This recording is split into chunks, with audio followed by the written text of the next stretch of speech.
The disappearance of Kai J, 2008. I remember the day it all started like it was yesterday. Kai J, my best friend since high school, was the kind of guy you could always count on. We grew up together in a small village outside Zurich. Nothing ever happened around here, but that changed in 2008. It was late summer and we had just finished university. Kai was buzzing with plans to backpack through Europe, and I was planning to join him. But one day he just vanished. It started like any other weekend.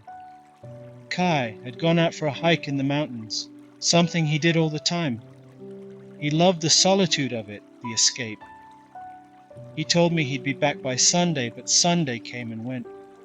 By Monday his parents called me, asking if I had heard from him. I hadn't, which wasn't like him at all. The police were involved within a day. They combed through the forest trails, tracing the routes Kai usually took. For weeks we heard nothing. They found his car parked at the trailhead, but no sign of Kai. No one had seen him that day, which was odd. The area was a popular spot for hikers, and Kai was the kind of guy who stood out. Tall, lean, and always wearing his signature red hiking jacket. Someone should have seen him. Weeks turned into months. Missing posters with his face plastered the village, the cities, the surrounding regions. But there was no trace, not a single clue. It was like he had just disappeared into thin air. It wasn't until almost a year later that something strange happened. I was cleaning out my closet when I found an old hiking jacket of mine, a jacket I had lent Kai a few years back. In the pocket, I found a folded up piece of paper. It was a note, written in Kai's handwriting. The note said, "Meet me at the clearing, the one we always talked about." Chills ran down my spine. The clearing. He was talking about a secret spot deep in the woods that we had discovered as kids, a place we used to joke about when we were bored during hikes. It wasn't marked on any maps. It wasn't even a real trail.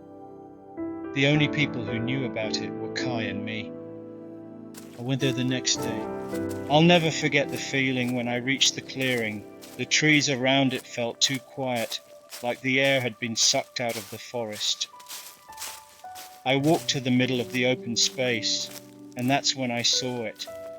There was something half buried under the earth, a piece of fabric poking through. My heart raced as I knelt down and started digging with my hands. It was his red hiking jacket, Kai's jacket. I froze, unable to move because it wasn't just the jacket. There was something else, something far worse. His body, the decomposed remains of my best friend.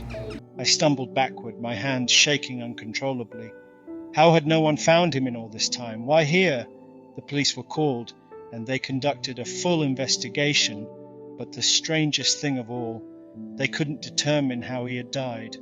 No signs of trauma, no foul play, just his body, lying there in that eerie, forgotten clearing. What still haunts me to this day is the question that no one can answer. Who left the note in my jacket?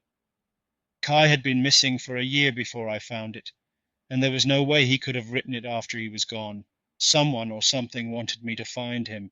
I can't shake the feeling that whatever led him there is still out there watching. If you enjoyed this story and want more spine-chilling tales like this, don't forget to like, subscribe, and hit the bell. Also share your own scary experiences in the comments. Have you ever had something unexplainable happen? I'd love to hear it.